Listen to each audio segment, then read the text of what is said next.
கர்த்தராகிய இயேசுவின் இனிமையுள்ள நாமத்தில் நான் உங்களை வாழ்த்துகிறேன், வரவேற்கிறேன். இந்த ராத்திரி வேளையில் நாம் ஒருமித்து தேவனை ஆராதிக்க, தேவனை துதிக்க, கர்த்தருடைய வார்த்தைகளை தியானிக்க தேவன் நமக்கு கிருபை செய்திருக்கிறது. அவர் நல்லவர், வல்லவர், வாக்கு மாறாத தேவன். தேவன் நம்மை ஒருபோதும் கைவிடுதவர் அல்ல. அவர் நம்மோடு கூட இருந்து நம்மை ஆசீர்வதிக்கிறவராய் இருக்கிறார். நாம் ஜெபிக்கலாம். தேவனே, பரிசுத்த பிதாவே, ராத்திரி வேளையில் அப்பா உம்முடைய வார்த்தைகளை தியானிக்க, நாங்கள் ஒரு மனதோடு ஜெபிக்க நீர் எங்களுக்கு கிருபை செய்திருக்கிறதுக்காக ஸ்தோத்திரம். தேவனே, நாங்கள் இந்த உலகத்தில் ஆயிருக்கும் போது உம்மையே சார்ந்திருக்க, உம்முடைய பிள்ளைகளாயிருக்க, தேவனே உம்முடைய விசுவாசத்தில் ஆயிருக்க நீர் கிருபை செய்திருக்கிறதுக்காக ஸ்தோத்திரம். தேவனே, நீர் எங்களை பலப்படுத்தும், ஆசீர்வதி.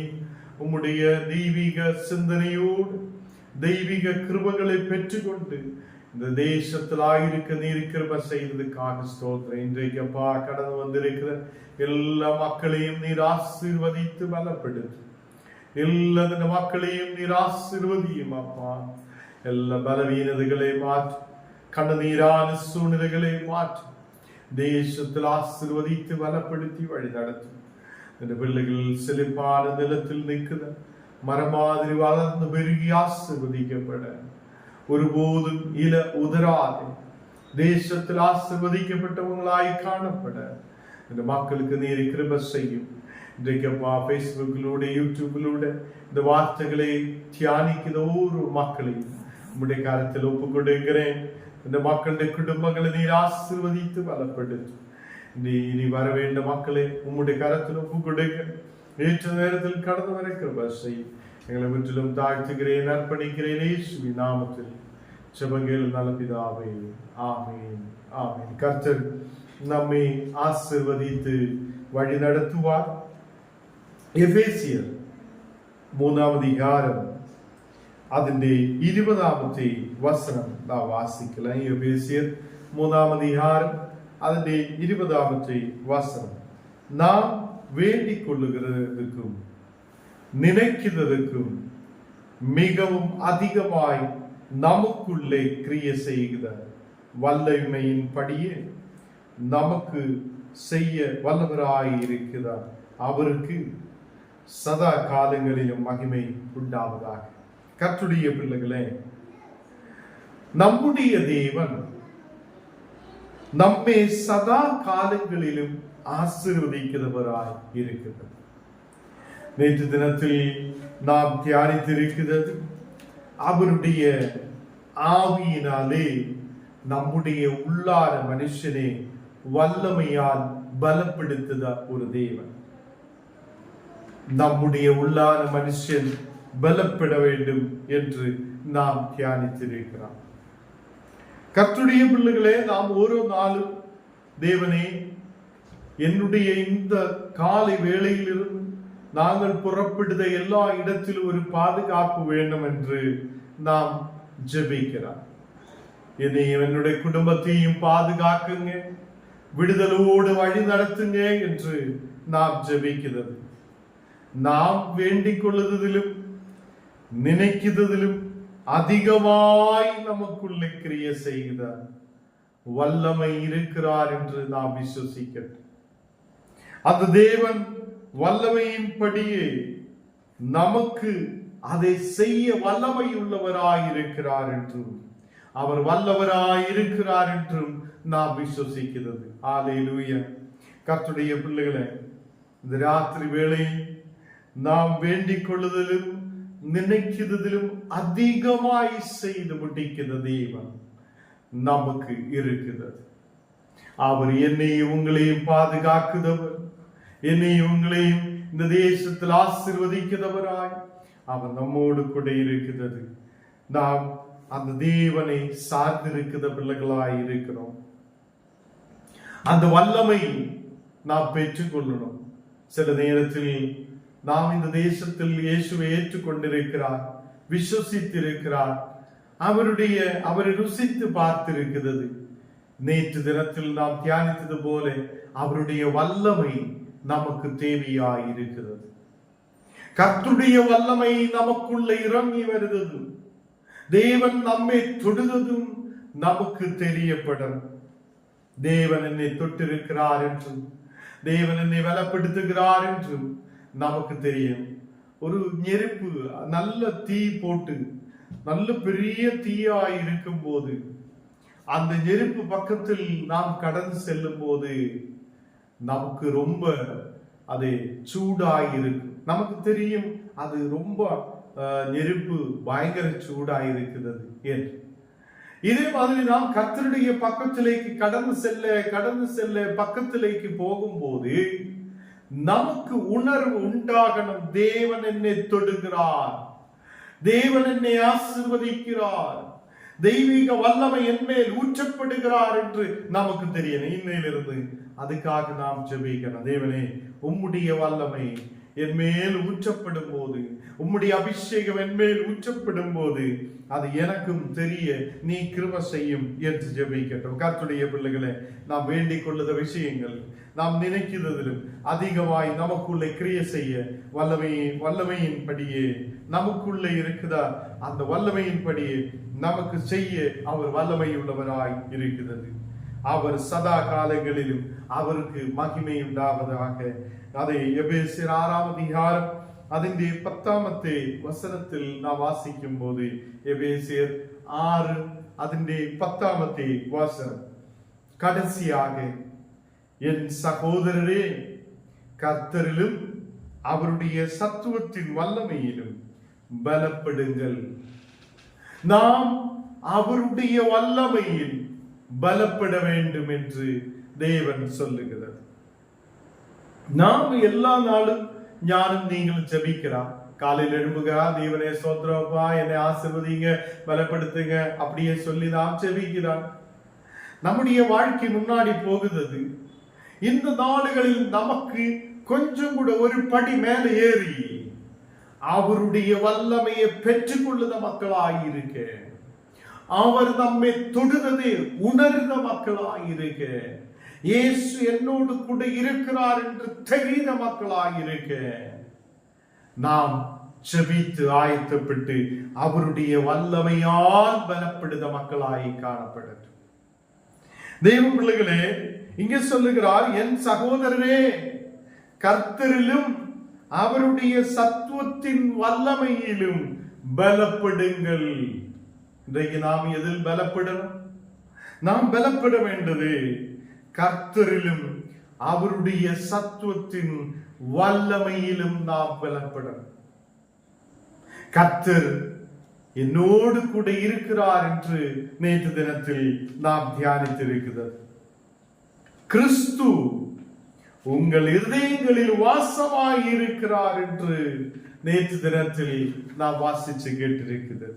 கர்த்தருடைய பிள்ளைகளே, கர்த்தரும் அவருடைய சத்துவத்தின் வல்லமையிலும் நாம் பலப்பட்டு முன்னாடி கடந்து செல்ல மக்களாய் இருக்கும் போது சோர்வு நம்மை தாக்காது. இந்த உலகத்திலே கஷ்டங்கள் வரும்போது நாம் கீழே விழுந்து விட மாட்டோம். பலவீனங்கள் வரும்போது பலப்பட்டு முன்னேற நமக்கு கிருபை செய்வார். ஏதோ ஒரு வியாதி வந்தா உடனே படுத்து கிடந்து படுத்து இங்கே படுத்து கிடக்கலாம் என்று நினைக்கிறவங்களாதான் இன்னைக்கு இருக்குது. நாம் எழுப்ப வேண்டும். இயேசு என்னை பலப்படுத்துவார் என்று சொல்லி விசுவாசத்தோடு எழுப்பி முன்னாடி போகுத மக்களாய் காணப்படும். கர்த்தருடைய பிள்ளைகளே, பெரிய பெரிய வியாதி இருக்கிற மக்கள் விசுவசித்து, இயேசுவில் விசுவசித்து, இயேசுவின் வல்லமையால் குணமாயிருக்கிற எத்தனையோ மக்கள் இருக்குது. இந்த நாடுகளில் நம்முடைய விசுவாசம் பெருகட்டும். நாம் இயேசுவில் விசுவசிக்கட்டும். கர்த்தரிலும் அவருடைய சத்துவத்தின் வல்லமையிலும் நாம் பலப்படுத்த மக்களாய் காணப்படட்டும். பலவீனதையோடு இருக்குது, ஐயா எனக்கு முன்னாடி போக முடியாது இருக்குது, நான் எப்படி முன்னாடி போகும் என்று சொல்லி கவலையோட பயத்தோடு நாம் காணப்படும் போது நாம் விசுவசிக்கட்டும், இந்த பயம் என்னை தாக்க மாட்டேன். இந்த பயத்திலும் இந்த பிரச்சனையிலும் என்னை தாண்ட வைக்கிற ஒரு தேவன் உண்டு. அதை தாண்டி முன்னேற கர்த்தர் எனக்கு கிருபை செய்வார். அல்லேலூயா. மத்தேயு 6-ാം അധ്യായം അതിന്റെ 25-ാമത്തെ വചനം നാം വാസിക്കുമ്പോൾ, മത്തയ്യു 6 അതിന്റെ 25-ാം വചനം, ആകയാൽ എന്നതേ ഉண்போம் என்னத்தை குடிப்போம் என்று உங்கள் ஜீவனுக்காகவும் என்னதை உடுப்போம் என்று உங்கள் சரீரத்துக்காகவும் கவலைப்படாதிருங்கள். இன்றைக்கு நிறைய விசுவாசி மக்களோட பிரச்சனை என்ன? கவலை. இயேசு இருக்கிறார் என்று நமக்கு தெரியும், அவர் என்னை விடுவிப்பார் என்று நமக்கு தெரியும், அவர் என்னை பலப்படுத்துவார் என்று தெரியும். எல்லாம் தெரிந்தும் நாம் கவலையிலே முன்னாடி போய் கொண்டிருக்கிறது. என்ன ஆகும், என்ன ஆகும், எனக்கு என்ன ஆகும், நான் எப்படி போகும், நான் எப்படி அது செய்யும், நான் எப்படி முன்னாடி போகும், என் குடும்பம் எப்படி ஆகும் என்று சொல்லி கவலைப்பட்டு நீ போகும் போது என்ன பிரயோஜனம், என்ன லாபம்? கர்த்தருடைய பிள்ளைகளே, நான் உண்மையாய் கிறிஸ்துவை சார்ந்து இருக்குது என்றால் கவலை என் வாழ்க்கையில் இருக்க மாட்டேன். எதை பற்றியுள்ள கவலை இங்கே இயேசு சொல்லுகிறார்? என்னத்தே உண்போ, எது சாப்பிடும். காலையிலிருந்து எழுப்பி நம்ம வீட்டில் இருக்கிற அம்மமாரு சகோதரிமார் எல்லாம் காலையிலிருந்தே என்ன சமைக்கும் சொல்லி சாயங்காலம் வரையிலும் சமையல் தான். അതിന്റെ ഇടയിൽ കുറയും ചൊല്ലും, ഒരു 10 കുറയും பேசும்.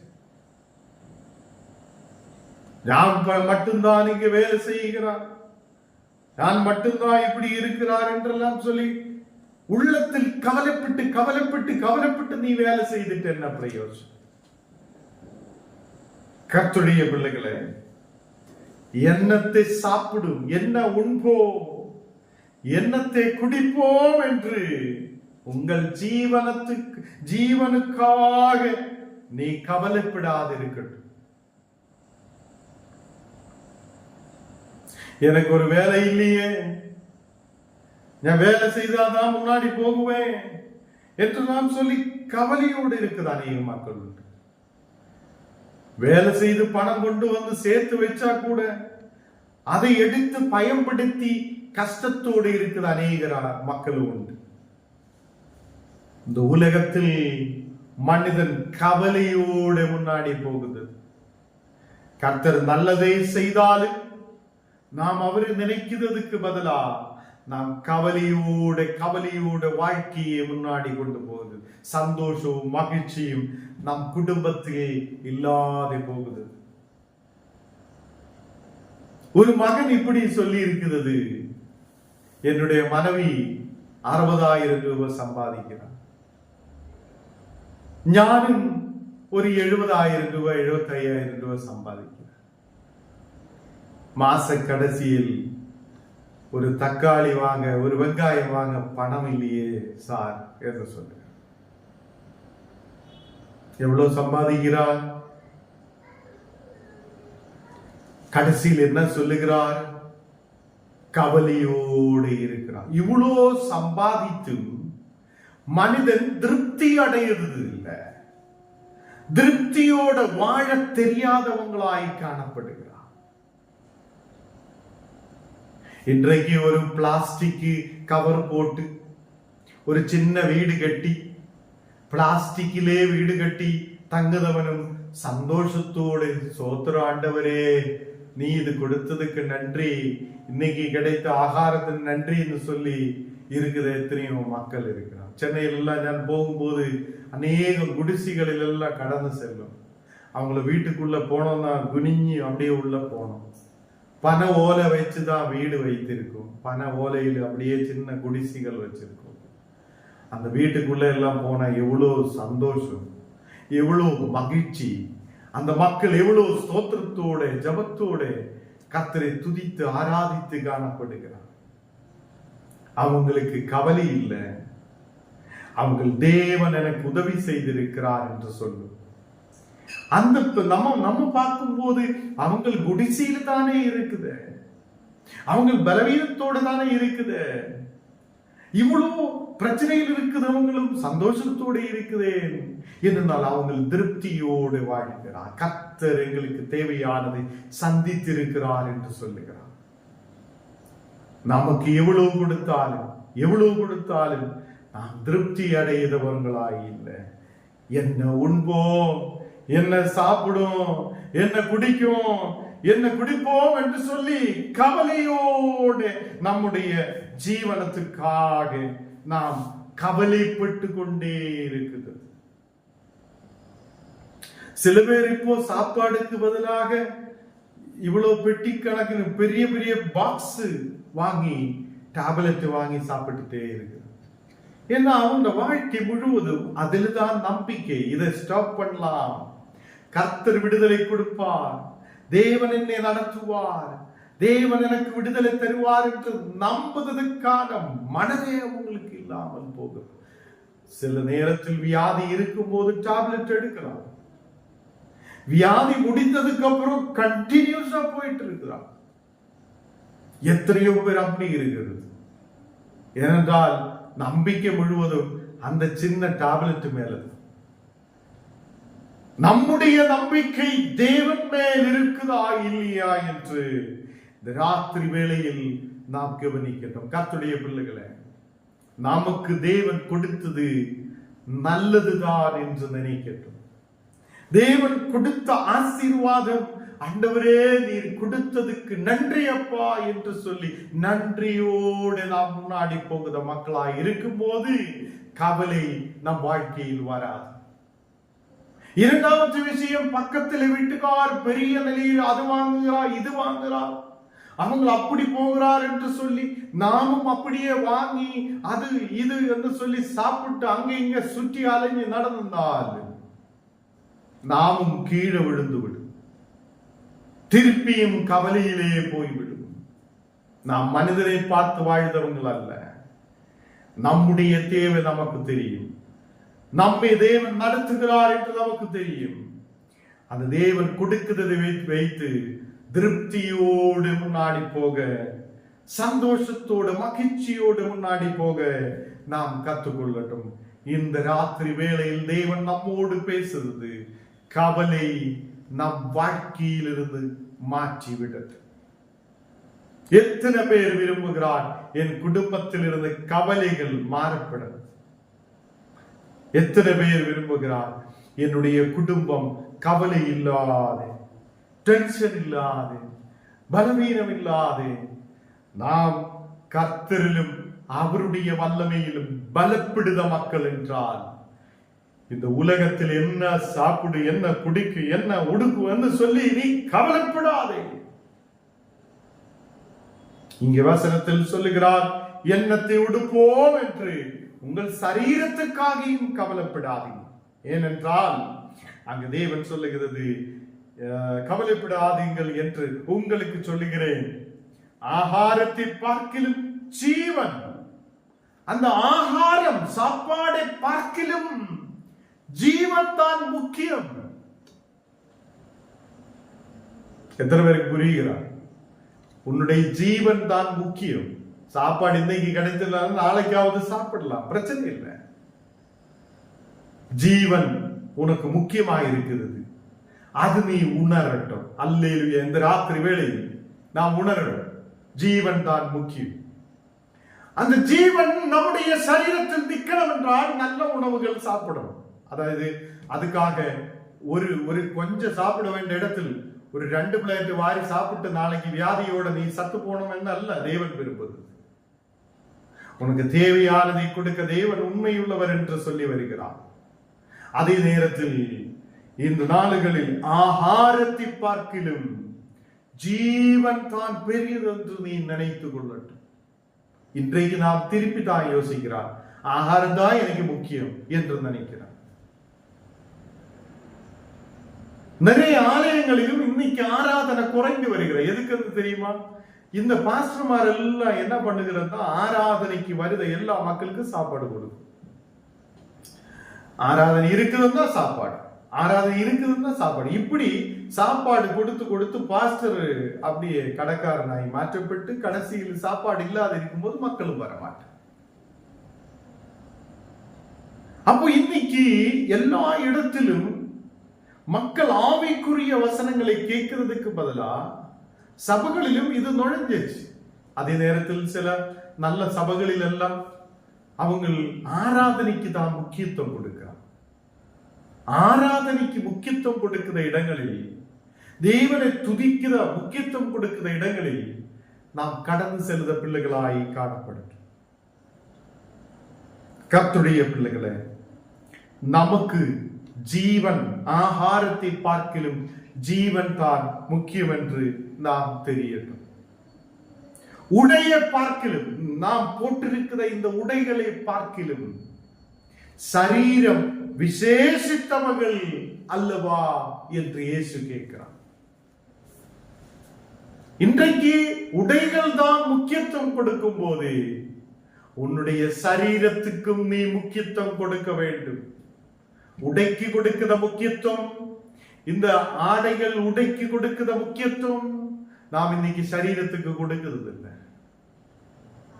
கர்த்தருடைய பிள்ளைகளே, நீங்க ஜீவன் உங்களுக்கு பெருசா இருக்குது. சரீரத்துக்கு நீங்கள் முக்கியத்துவம் கொடுக்க வேண்டும், உடைக்கு அல்ல. உன்னுடைய சரீரம் இந்த உலகத்தில் இருக்குதே அந்த கடவுளுடைய கிருபை என்று நீ நினைக்க. உன்னுடைய ஜீவன் இங்கு நிற்கிறதே கர்த்தருடைய கிருபை என்று நினைக்கட்டும். இல்லாத நீ பயங்கரமான 5 ஸ்டார் ஹோட்டல் ஏறி சாப்பிடுகிறார் என்று சொல்லி அங்கே எந்த முக்கியத்துவம் இல்லை. உன்னுடைய வீட்டில் பெரிய சாப்பாடுகள் வைத்து வேஸ்ட் பண்ணி எடுத்து கொட்டியாச்சு என்று சொல்லி எந்த முக்கியத்துவம் இல்லை. நம்முடைய ஜீவன் அதுதான் முக்கியத்துவம். கர்த்தருடைய பிள்ளைகளே, ஆகாரத்தை பார்க்கிலும் ஜீவன், உடைய பார்க்கிலும் சரீரமும் விசேஷித்தவர்கள் அல்லவா. இந்த நாடுகளில் நம்மை பலப்படுத்துத ஒரு தேவன் உண்டு. நம்மை ஆசீர்வதித்து வழி நடத்துத ஒரு தேவன் உண்டு. கர்த்தருடைய பிள்ளைகளே, தேவன் நம்மை பலப்படுத்துதவர். இந்த உலகத்தில் கொஞ்ச நாள் கழியும் போது நாம் பலவீனமாகும். அப்போது நம்மை கருத்தில் பாதுகாக்க இயேசு உண்மையுள்ளவராயிருக்கிறது. வியாதியோடு நீ இருக்கலாம், யார் எனக்கு உதவி செய்வார் என்று சொல்லி நீ இருக்கலாம். இந்த நேரத்தில் தான் அந்த உண்மையான கர்த்தருக்கு முன்பாக கடந்து வரட்டும். அவரை நம்பட்டும், அவரை விசுவாசிக்கட்டும். உன் கவலைகளை எல்லாம் மாற்றுதவர் அவரே. கர்த்தர் நம்முடைய கவலைகளை மாற்றுதவர். கவலை மாறணும் என்றால் இயேசு இங்க சொல்லிய அந்த வார்த்தைகள் கொஞ்சம் கூட திருப்பி நாம் தியானிக்க வேண்டும். கவலை நம் வாழ்க்கையில் இருந்து மாறணும் என்றால் என் ஜீவன் முக்கியத்துவம் விசேஷித்ததென்று, என் ஜீவன் விசேஷித்ததென்று நான் நினைக்கட்டும். என்னுடைய சரீரம் விசேஷித்ததென்று நான் நினைக்கட்டும். இன்றைக்கு உள்ள மக்கள் அநேக இடங்களில் கடந்து சென்று உடைகளை வாங்கதான் முன்னாடி போகும். அப்போது உள்ள இருக்கிற சரீரம் கொஞ்சம் பலவீனமானா கூட அந்த சரீரத்தை பலப்படுத்த நினைக்க மாட்டேன். இந்த சரீரம் இருந்தால் தான் ஆவிக்குரிய சரீரம் இங்கு இருக்க முடியும் என்று நீ நினைக்கணும்.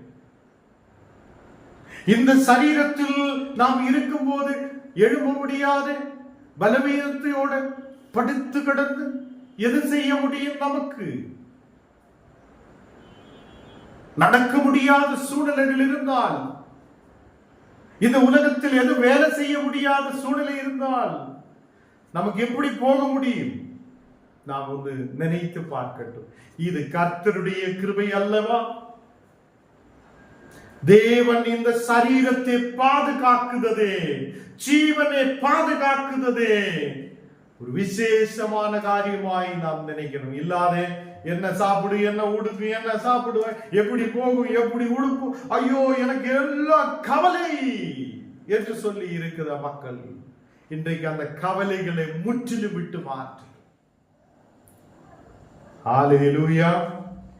இங்கு தேவன் சொல்லுகிறார், மத்தேயு 6ஆம் அதிகாரம் அது 26வது வசனத்தில் சொல்லுகிறார், ஆகாயத்து பட்சிகளை கவனித்து பார், அவைகள் விதைக்கிறது இல்லை, அறுக்குறதும் இல்லை, களஞ்சியங்களில் சேர்த்து வைக்கிறதும் இல்லை, அவைகளே உங்கள் பரமபிதா பிழை போற்றுகிறார், அவைகளை பார்க்கிலும் நீங்கள் விசேஷித்தவர்கள் அல்லவா. நீங்க விசேஷித்தமான மக்கள். எல்லாரும் அங்க வீட்டிலே இருந்து சொல்லட்டும், நாங்கள் விசேஷித்தவர்கள், நாங்கள் விசேஷித்த மக்கள். அந்த பறவைகளே பட்சிகளே காப்பாற்றி வழி நடத்துத தேவன், அதுக்கு தேவையான உணவை கொடுக்குத தேவன். அது எதுவும் விதைக்கிறது இல்ல, வேலை செய்யறது இல்ல, அது எந்த இடத்திலும் அது விதைகளை போட்டு எதுவும் செய்யறது இல்லை, அது களஞ்சியங்களில் சேர்த்து வைக்கிறதும் இல்லை. அவைகளே உங்கள் பரமபிதா அவைகளையும் வழி நடத்துகிறார். அந்த பட்சிகளை பார்க்கிலும் நாம் விசேஷித்தவங்களாய் இருக்கும் போது என்னை இந்த ராத்திரி வேளையில் நடத்த, என் குடும்பத்தை இந்த ராத்திரி வேளையிலிருந்து வழி நடத்த இயேசு உண்மையுள்ளவர் என்று நம்பிக்கை வைக்கட்டும். அல்லேலூயா. இந்த ராத்திரி வேளையில் தேவ பிள்ளைகளே, நம்மை ஒப்பு கொண்டிருக்கட்டும். எல்லா கவலைகளை மாற்றட்டும், எல்லா கண்ணீரான சூழ்நிலைகள் நம்மை விட்டு மாறட்டும். நாம் அந்த பிரச்சனைகளில் இருந்து வெளியில் வரட்டும். தேவன் நம்மை முன்னாடி கொண்டு போக விரும்புகிறார். ஹல்லேலூயா. 27வது வசனத்தில், கவலைப்படுகிறதுனாலே உங்களில் எவன் தன் சரீர அளவோடு ஒரு முழத்தை கூட்டுவான்? நீ கவலைப்பட்டு என்ன பிரயோஜனம் என்று இயேசு கேட்கிறார். இந்த ராத்திரி வேளை குடும்பத்தை பற்றி கவலைப்படுத மக்கள், பிள்ளைகளை பற்றி கவலைப்படுத மக்கள், என்ன சாப்பிடு என்ன குடிக்கும்னு சொல்லி கவலைப்படுத மக்கள், எப்படி என்னுடைய வாழ்க்கை இனி எப்படி இருக்கும் என்று கவலைப்படுத மக்கள் இதை கேட்கட்டும். கவலைப்படுததினாலே உங்களில் எவனும் தன் சரீரத்து அளவோடு, இப்ப நான் இப்படி ஹைட், இவ்வளவு ஹைட் இருக்குது,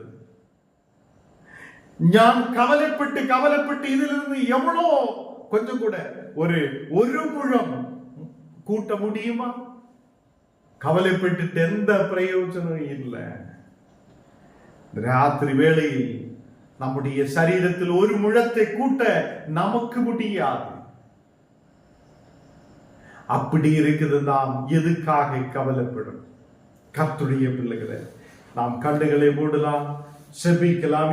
இந்த ராத்திரி வேளையில் தேவன் நம்மோடு பேசின வார்த்தைகளை நினைவு கூறட்டும்.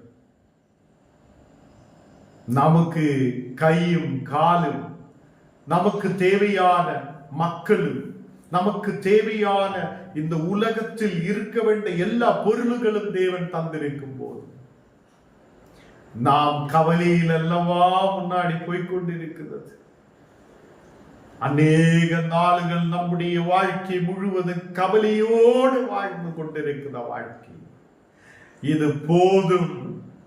இன்றைக்கு இந்த ராத்திரி வேளையில் கவலைகளை இயேசுவின் நாமத்தில் எரிச்சு மாட்டுகிறேன். இனி என்னை கவலைகள் சூழ்ந்து கொள்ளக்கூடாது, பிரச்சனைகள் என்னை சூழ்ந்து கொள்ளக்கூடாது. நான் கர்த்தருடைய பிள்ளையாய் அவர் கொடுக்குதலில் திருப்தியோடு முன்னாடி கடந்து செல்த பிள்ளைகளாய் இருப்பேன் என்று நம்பிக்கை வைக்கிறேன். என்ன சாப்பிடு, என்ன குடிக்கு, என்ன உடுக்கும் என்று சொல்லி நீ கவலைப்படாதே. இந்த ராத்திரி வேளையில் தேவனே, நான் கர்த்தரிலும் அவருடைய வல்லமையிலும் பலப்பட விரும்புகிறேன். தேவ வல்லமையால் கர்த்தர் உங்களை நிரப்புகிறது. இந்த ராத்திரி வேளையில் ஓரோ மக்கள் மேல் கர்த்தருடைய வல்லமை ஊற்றப்படட்டும். தெய்வீக ஆக்கினி இறங்கி வரட்டும். வியாதிகள் குணமடையப்படட்டும். பலவீனர்கள் ஒரு குடும்பத்திலிருந்து எரிச்சு மாற்றப்படட்டும். எங்களை முன்னாடி கொண்டு போகிற கர்த்தர் உண்டு. ഞാൻ അവരിൽ ബലപ്പെടുവാൻ, ഞാൻ അവരിൽ முன்னாடி கடந்து செல்லுவார், அவருடைய வல்லமையால் நிரம்புவார் என்று சொல்லி விசுவாசத்தோடு முன்னாடி கடந்து செல்ல எல்லா பலவீனங்கள் மாற்றும். எங்களை முற்றிலும் தாழ்த்தி அர்ப்பணிக்கிறேன். ஆண்டவரே, வியாதியோடு பலவீனத்தோடு இருக்கிற ஓரோ மக்களையும் குணமாக்கும், விடுதலை கொண்டு தரும். இயேசுவின் நாமத்தில் ஜெபங்கள் நல்ல பிதாவே, ஆமென். என் ஆத்மாவே கர்த்தரை ஸ்தோத்திரி, என் முழு உள்ளமே பரிசுத்த நாமத்தை ஸ்தோத்திரி. என் ஆத்மாவே கர்த்தரை ஸ்தோத்திரி, கர்த்தர் செய்த சகல உபகாரங்கள் மறவாதே. ஆமென்.